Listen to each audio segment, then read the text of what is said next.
അപ്പോൾ ഗൈസ് ഞങ്ങളിപ്പോൾ വന്നിട്ടുള്ളത് ബാംഗ്ലൂരിലുള്ള ഒരു സലൂണിലേക്കാണ്. ഇവൻ്റെയും ഇന്ത്യ മുടി വെട്ടാൻ വേണ്ടിയിട്ടാണ് വന്നിട്ടുള്ളത്. ഇവിടെ വന്നപ്പോഴാണ് ഞങ്ങൾ കാണാത്തൊരു സംഭവം കണ്ടത്. എന്ന് വെച്ചാൽ ജൂനിയേഴ്സ് ആയിട്ടുള്ള ആളുകൾ നമുക്ക് മുടി വെട്ടിത്തരാണെങ്കിൽ 250 രൂപ, സീനിയേഴ്സ് ആയിട്ടുള്ള ആളുകൾ നമുക്ക് വെട്ടിത്തരാണെങ്കിൽ 400 രൂപ. ഈ ജൂനിയർ എന്ന് പറഞ്ഞാൽ കിഡ്സിനല്ല കേട്ടോ, കിഡ്സിന് വേറെ സെക്ഷൻ തന്നെ കാണുന്നുണ്ട്. പക്ഷേ കോമഡി കണ്ടെന്ന് വെച്ചാൽ ഗേൾസിന് മുടി വെട്ടാൻ വേണ്ടിയിട്ട് ജൂനിയർ ആണെങ്കിലും സീനിയർ ആണെങ്കിലും സ്റ്റാർട്ടിങ് വരുന്നത് തന്നെ 1400 1500 രൂപയാണ്. അപ്പോൾ ഇവൻ പറയുന്നതെന്ന് വെച്ചാൽ ഓൻ്റെ ഓണം മുടി ഓൻ തന്നെ വെട്ടി കൊടുത്തോളാന്നാണ് ഓൻ പറയുന്നത്. ഈ മുടി വെട്ടിയത് എങ്ങാനും കൊളായി കഴിഞ്ഞ് പിന്നെ നാട്ടിൽ പോകാൻ പറ്റില്ല. കാരണം നാട്ടിലാണ് പരിപാടി. ഫ്രണ്ട്സിനെ ഊക്കി എയർ കയറ്റും. തമ്പുരാനറിയാം എന്താ സംഭവിക്കാൻ പോണെന്ന്.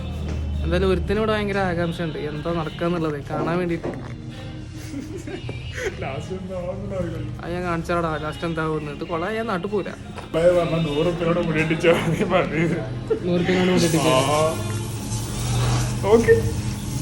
അങ്ങനെ വാഷിംഗ് ഒക്കെ കഴിഞ്ഞിട്ട് ഞാൻ മുടി വെട്ടാൻ തുടങ്ങി കേട്ടോ. മറ്റും പറഞ്ഞാൽ എന്താ വെച്ചാൽ നാട്ടിലാണെങ്കിൽ 100 രൂപയോട് പരിപാടി തീരൂല എന്നാണ് ചോദിച്ചത്. പക്ഷേ എനിക്ക് നാട്ടിൽ ചെന്നിട്ട് മുടി വെട്ടാനുള്ള സമയമല്ലേ, ഇത് നേരെ ചെന്ന് കയറുന്ന പരിപാടി സ്ഥലത്തേക്കാണ്. സംഭവം ചെയ്ത് ഫിനിഷ് ആയിട്ടുണ്ട്. പക്ഷെ എനിക്ക് ലാസ്റ്റിലേക്ക് ആ പേടിയൊക്കെ മാറിയിട്ടോ. കാരണം ആൾമോസ്റ്റ് ഞാൻ വിചാരിച്ച പോലെ എനിക്ക് ആയിട്ടുണ്ട്. ഇതാണ് ഫൈനൽ ലുക്ക് വന്നിട്ടുള്ളത്. സംഭവം എനിക്ക് ഓക്കെയാണ്. പക്ഷേ ഫ്രണ്ടിൽ കുറച്ച് മുടി ഓവറുള്ള പോലെ തോന്നുന്നുണ്ട്. പക്ഷേ നോർമലി ആൺകുട്ടിയൊക്കെ മുടി വെട്ടി കഴിഞ്ഞാൽ 2 ദിവസം കഴിയുമെന്ന് നോർമലായിട്ട് വരാൻ വേണ്ടി. പിന്നെ വീട്ടിൽ പോയി ഒന്ന് കുളിച്ചാൽ ഒന്ന് സെറ്റ് ആവും. അപ്പോൾ വെട്ടിയതൊന്നും കൊളായിട്ടില്ല ഗൈസ്. അപ്പോൾ ബൈ ഫ്രം അൽപവിൻ.